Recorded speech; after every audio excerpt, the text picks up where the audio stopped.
I'm Chris Motes, and welcome to The Good Life. Around our kitchen table, we talk about the stuff that matters. So pull up a chair as we visit with real people and talk about love and loss, sacrifice and salvation. At this kitchen table, we don't have all the answers, but we do believe that life is good. And we want you to hear the stories of everyday heroes living the good life. On this show, we think that life is good. It's worth talking about the stuff that makes it worth living. It's our commitment to have conversations with love and respect, but to not shy away from those things that matter at your kitchen table. So grab a chair, pour a cup of coffee, and let's dive into the good life. This episode, we are going to visit with Melissa Hadrich. Melissa is a Sioux Falls mom, parent to 3 wonderful kiddos, and married for coming up on 11 years tomorrow, celebrating an anniversary. And they just have a beautiful story as a family. One of their kiddos is special needs. And talking about special needs kids, you know, for parents that don't have kids with those kind of needs, it can maybe be scary. We've even seen headlines from other countries around the world that have quote unquote, eliminated special needs. But what they don't mean is that healthcare has found, wonderful cures. What they mean is that those kiddos haven't been given a chance at life. So we want to hear about the joy and wonderful delights in the Hadrich family life. Melissa, welcome to the show today. Thank you very much for having me. Well, I am just really excited. And this is a really important topic because it actually does touch a number of families. It occasionally comes up in politics. It was in South Dakota politics a couple of years ago when South Dakota specifically banned abortions for kiddos that had a diagnosis of Down syndrome, which is just a wonderful thing. That's one of the South Dakota laws that, if adopted, Amendment G would overturn. But kind of the politics and law aside, I'm just really excited to visit with you and learn about your family life. So maybe just to start with, tell us a little bit about you and your husband and kind of the background of your family life. Okay. Well, my husband and I will be married 11 years tomorrow. We both served as missionaries with Net Ministries in 2 separate years from each other, really random. He was serving in 2007 and 2008, and I served 2006, 2007. I was an alumni. I was coming for a gathering. I said hi. He said hi, and that was pretty much it. Okay. And then he moved to Sioux Falls a couple years later, and I ran up to him, and I was so excited because I remembered who he was. He had no idea who I was. Okay. And then he walked away, and I felt like a total loser. And that's okay because over time, he kind of got to know who I was, and we ended up really beginning to develop a really good friendship, and now we're married with 3 kids. And I stay at home full time. Yep. And he works as a sign language interpreter, and that's a really fun kind of avenue that he's taken. Let's see. Yeah, we live here in Sioux Falls. Well, tell us about your kiddos, okay. Kind of the ages. And John Paul is 9, and he's going to be, he's in 4th grade right now. Yep. And Lizzie is 7, and she's in 2nd grade. Yeah. And Lucia is in her last year of preschool, and she's going to be 5. Yeah. And Lucia is your special needs Yes, kiddo. Lucia is our child with disability. She has Down syndrome. Yep. And I tell you, it's pretty great. I want to hear more about that because, I think there can be a way in which somebody might learn, I'm going to have a child that has Down syndrome. And their first reaction might not be, oh, so great. Mm-hmm. What was that experience like for you and your husband as you, were expecting and then came to... Well, Lucia, you usually have diagnoses at your 20-week ultrasound, and she was moving so dang much that everything looked totally normal and nothing looked off, and that was great. And then, she popped out, and wouldn't you know it, I looked at her and I was like, oh my gosh, she has Down syndrome. And internally I was like, yes, this is so awesome. And I can tell a little bit of the backstory about why I was so excited. Tell that story. Why did you have that reaction where you were... there was like this sort of joy and excitement in your heart over that. Yeah. My husband doesn't remember that part of me being so excited. I think he was shocked. But as a child, I attended St. Lambert's Church, and that's where I go right now. And there was a little girl, and she was a baby, and she had Down syndrome. And I was probably 7 or 9 in that range. And I looked Yeah. at her and I was like, oh my gosh, she's so beautiful. And I told my mom, when I get older, I want to have a baby with Down syndrome. Yeah. And I mean, I have no idea what she even said, because if my kids were to say that to me right now, I'd be like, oh, okay. Like, what do you say to that? How do you respond? All right, great. Yeah, right. And then I just kind of forgot about that desire for so long. And then I started to kind of be introduced to people who had Down syndrome. Like, there's a young man who goes to our church who has Down syndrome. Yeah. And then there's another young lady who goes to our church who has Down syndrome as well. And so I was just kind of like, oh, that's kind of cool, whatever. And as I was praying for Lucia during this pregnancy, like I did with my other 2 children, the Lord softly spoke into my heart and said, if this child has a disability, we still love them. And I was like, oh, okay, yeah, like, sure, why not, And I think that kind of triggered the memory from when I was younger, wanting to have a child who had Down syndrome. And I was like, no way, that couldn't be it. Like, that's been forever ago. And then I didn't tell my husband any of this because, I felt like it was for my heart to be prepared.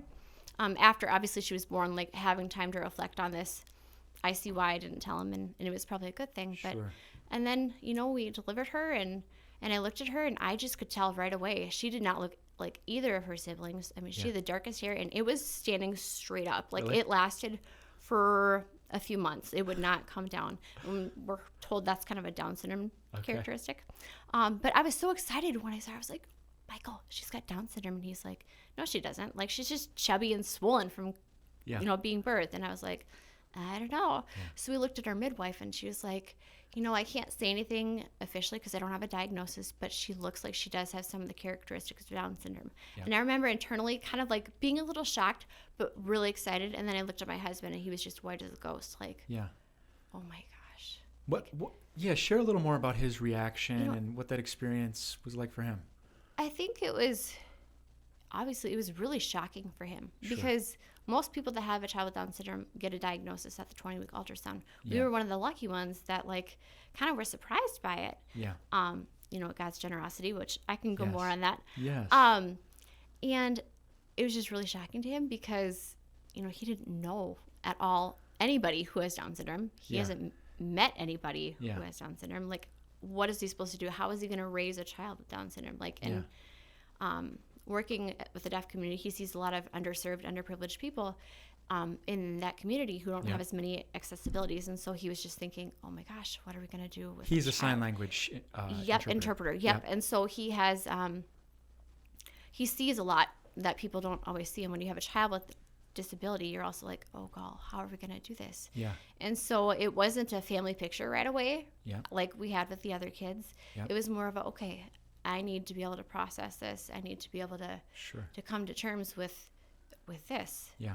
Because all of your hopes and dreams and the things that you think about, like what he had explained to me for your child when they're first born, they just kind of went out the window. He's like, this is not at all what I was expecting. And I was like, it'll be okay. Like, she'll be able to do all the things that she can do. Yeah. But I was fortunate enough to have an experience of kind of having my heart more prepared than he was. Yes. He just kind of got it put in his face. What are some of the fruits of Lucia in your own family life? I asked the kids this actually the other day, like as a preparation question for myself. And I was like, what is something that Lucia has taught you? And our daughter, Elizabeth, she is a spitfire and creative and very much likes to be in charge. She's going into 2nd grade. Yes. Yeah. Yes. And she had said, well, I guess that hugs help, Mom. And I was like, yes, they do. And John Paul said, she's taught me to be patient and I shouldn't yell as much. And Michael had said one thing about it is that the people that you least likely expect to bond with her. Really? Maybe there's someone, I can't even give a concrete example necessarily, but someone that you just would look at and be like, no, they probably wouldn't want to know who she is. Sure. And she just loves on them. Yeah. And I think it's just, she sees the beauty and the purity of who they really are. Like Father Jim Mason was a spiritual director of mine for a long time ago. Yeah. And I remember the one time he had told me, and he reiterated it, you are the beloved daughter of God in whom the Father is well pleased. And so I remind my kids of that as much as I can. And I think that's exactly how she sees them. Yes. It's just so innocent and so pure. And we can raise our voice at her. We can get mad. Her siblings can yell at her and hit her. Yeah. And then she'll still go and hug them. Yeah. And it's not as though she doesn't care. Yeah. It's just that she's like, well, I love you. Yeah. And like, it's just such a glimpse of the Father's love for us. Like, I know you're going to do all of this and you might behave this way and you're going to choose this and that, but I'm still going to be here and I'm still going to open up my arms. Like, to random strangers, it's so dang cute what she does. She'll stand, or even to family, and she'll clap her hands, and then she'll put her arms out and she runs right to you. And it's like the best thing ever. And the kids will try and get in the way, the older two, because they want the hug. They don't want someone else to receive it. And so it's just like such a gift to receive her hugs and her love. That's great. What are some of the challenges? Because, human life, there are always, and with any kid, it's not necessarily just a special needs child, but specifically with Lucia, what are some of the challenges in family life?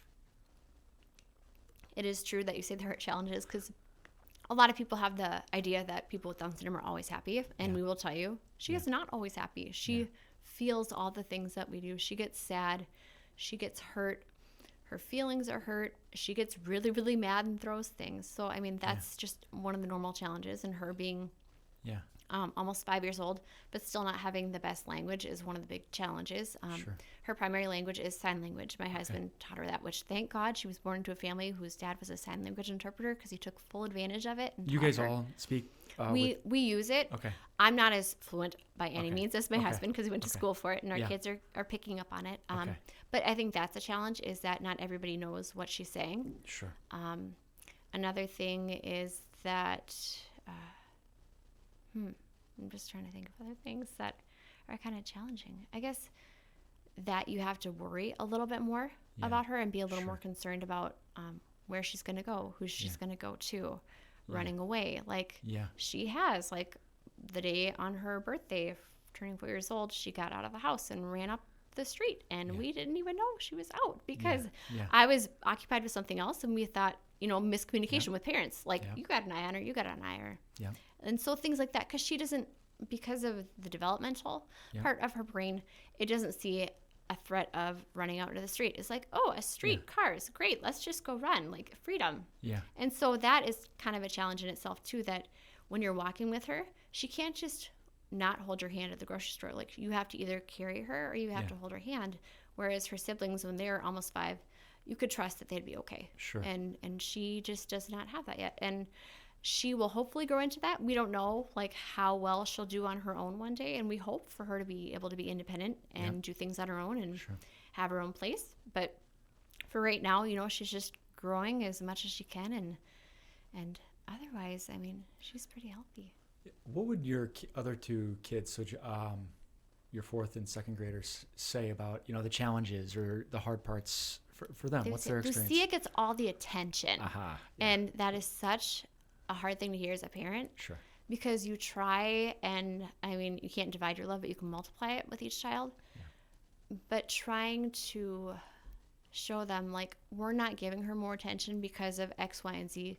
We specifically have to give her more attention because she has this disability. When you were 4 years old, you didn't need diaper changes. She still needs that. Like, she still is super tiny, and we can carry her around because she's only like 30 pounds. And they weren't that size when they were her age. Sure. And so just trying to, I think, help them understand that this is something that's always going to be here. And it's not ever going to go away. And she will always need extra help. And it's not because we don't love you guys. It's because she just needs it. And you guys can also help with this. And they really do like to try and help as much as they can. They like to try and be parents and try and be in charge and help out with things that they can. But I think it's just the biggest thing is that, why does she get all the attention? What's been the experience just in your broader kind of extended family and social networks? Was it a hard thing for you and your husband to share initially? Did it kind of just flow naturally? And then sort of, because it changes the dynamic in some relationships and different family settings, and it even definitely beyond should, your immediate family. in a good way. Like, it really should. It should challenge Say more everybody. about that. So when we were in the hospital, we were like, okay, how do we bring this up to our families? Like, my family, I knew would be totally fine with it. And I figured his family would be too, because his family is very easygoing. And so Michael called my parents, and he's like, we have to tell you something about Lucia. And they knew Lucia was born, but we didn't say anything about anything after she was born right away for quite a few hours because we just were taking everything in. Yeah. And my mom was like, what's wrong? Like, is she missing an arm? Like, is there a default or something? It's like she has Down syndrome. And my mom goes, well, we can work with that. Yeah. And I was like, okay. And my dad is this big goofball, and he loves people with disabilities. He's got this big heart for him. So it's like, it's extra special to watch him and Lucia because they just have this bond that you just can't describe, and it's so dang cute. Sure. And my in-laws, Brenda and Hondo, were like, okay, that's all right. You know, we can go with this.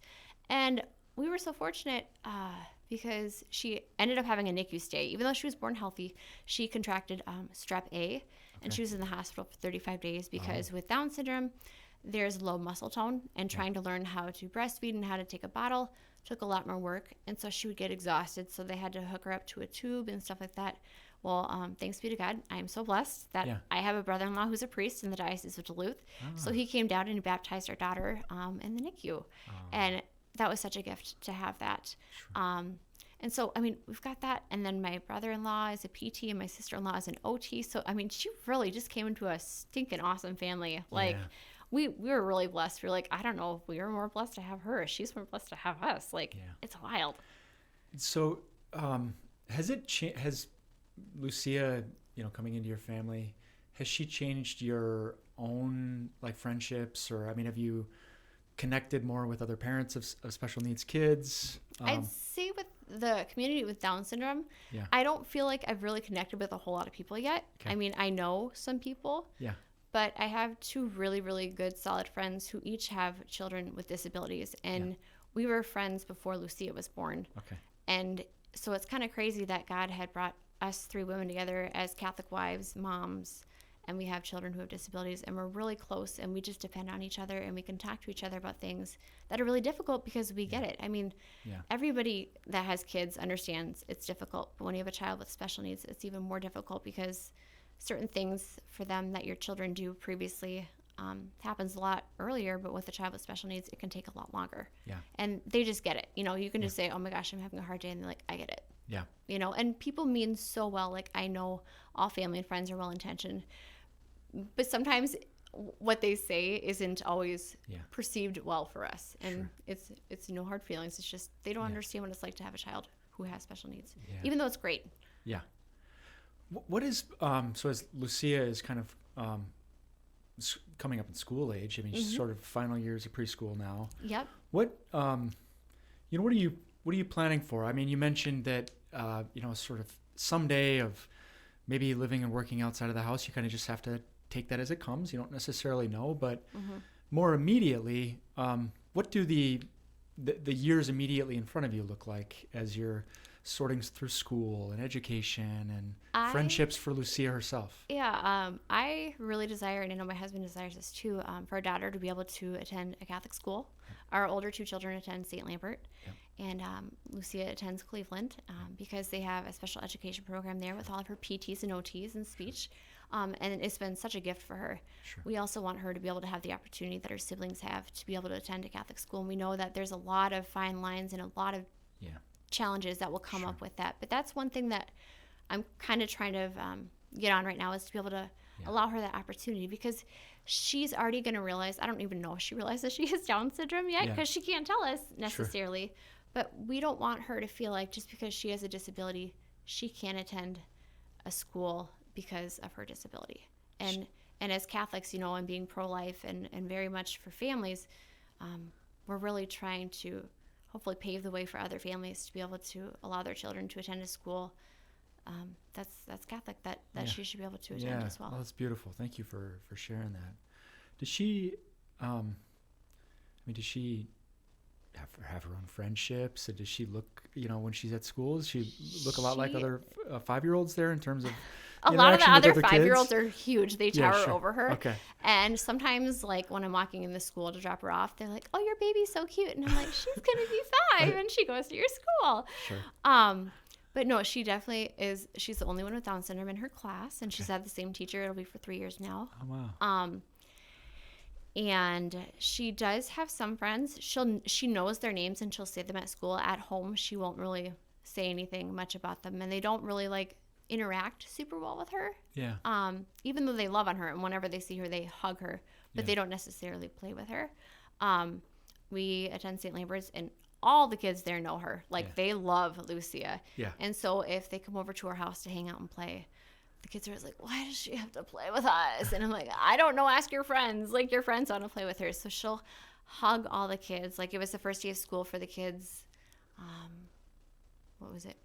Wednesday. Yeah. And she was so excited to see all of her brothers and sisters' friends, and she gave them big hugs and stuff like that. So good. And one of her best friends is named Avila. She's one of my the friend that I had mentioned earlier who has a child with special needs. She is one of their little girls, and Lucia and her just love each other. And Lucia like gets all cute and sweet, and she goes, Avila, I swim, Mom. And I was like, yes, we did go swim this summer. And she just loves her so dearly. So we're hoping that, she can build friendships. And I mean, I know she will. It takes time. Yeah. And just the fact that she has this one sweet little friend that just loves her dearly, and her siblings love her too. Like, her friends' siblings love her. I mean, I don't know. It's just, we'll see how it all goes. When you and your husband have maybe a long day or a long week or a long month, with some of the, challenges of small children, special needs, everything, where do you guys turn to get filled up again? To kind of keep because you have a real natural joy that just sort of oozing out of you. Where does that come from? Well, it definitely comes from the Lord. That is for sure, because holy cow, there are days that I'm like, I cannot do this. But I know that He definitely gives me that strength, because there's no way I could do it. And I mean, and my life does not look the same prayer-wise as it did 10 years ago. Like, totally different. Say more about that. How did that change? Oh, just, man. Married life, kids. Well, when you're first married, like, it's just you and your spouse. Yeah. And you have this time that you can, like, almost control and manipulate in a way. You're like, okay, I can get up at this time and no one's going to ask me for anything. And I can have my cup of coffee, and I can do my devotions, and I can go to adoration and daily mass when I want. Yeah. And we can go to mass on Sunday and not get distracted. And we let all these other parents deal with their little kids, and we'll just watch and go, oh, wow. Well, now we're those parents that are like, oh man, this is nuts. And so I think it's just that it's just changed so much because we have kids now, and having to incorporate our own faith life into theirs too. And they somehow share their faith life with us, just like how they treat one another most of the time. Yeah. And just their sweet prayers. Like Lucia, the kids were really good about teaching her how to genuflect at Mass. Sure. But she uses it as a little way to get out of church sometimes. Like, if she wants to leave the church, she'll just genuflect, and we just look at each other, and we know, and she's going to dart out of that church so fast because she knows it's a reverent, respectful thing. Wow. And so she'll do something like that.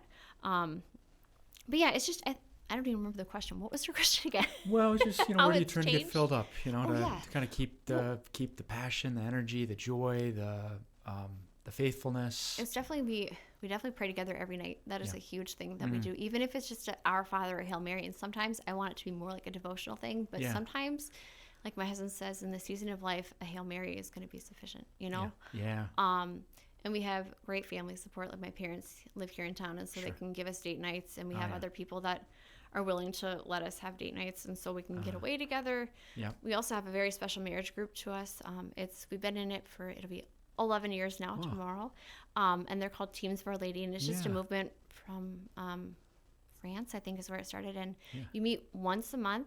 You have a meal together. You share scripture. You share your highs and your lows. And they've seen us through everything, with miscarriage and having family members die and having kids and having her disability. And it's just been so life-giving, because everybody there is in a different stage of life. Like, we're the youngest people, and the oldest people are probably 70. And so they've lived and had so many years of marriage that we've grown and learned so much from them. And it just fills us with hope to know that, like, okay, yes, they've been through this stage, and look at where they're at right now. And now they get to wake up in the morning, and they get to pray their Magnificat and have hot coffee. Goals. That's so darn awesome. Like, I'm like, okay, we can get through these hard days.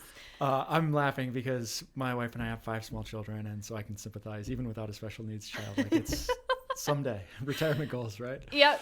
So, it's beautiful. Okay, so we've got maybe 3 or so minutes left here. Melissa, maybe there's a couple out there that they just had their 20-week ultrasound, and they learned that their their baby's got Downs and they're maybe feeling a little scared or apprehensive.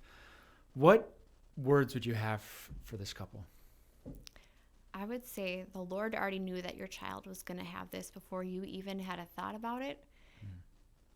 And you don't have to worry.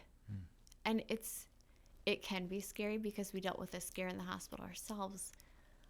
But the joy that you will receive from having a child who has Down syndrome is just incomparable. Like, it's just astounding how much joy you receive and how much you will grow.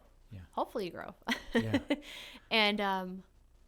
And that is just a gift. It's a gift to you. It's a gift to your community. It's a gift to your family.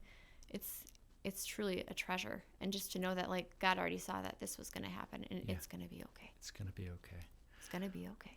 Anything I didn't ask that you want to talk about? I mean, you're... Oh, I think I had something, but then I forgot. Oh my gosh, really quick story. So when we were in the NICU with Lucia, we were having a really, really hard time because we thought she was going to die. Like, her platelets were dropping, and she was really, really sick. And so we had Father Sean Haggerty come over and bless her. And then he came into a room and he goes, I forgot my prayer book, or he forgot his stole or something like that. He goes, I got to go back and go get it. Yeah. Well, he bumped into this family in the elevator who had a daughter with Down syndrome, and she was there for some sort of procedure on her brain.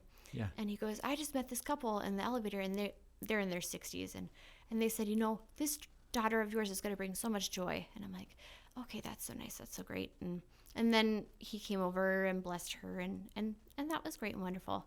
And then we went down to the cafeteria at Avera to go have some dinner.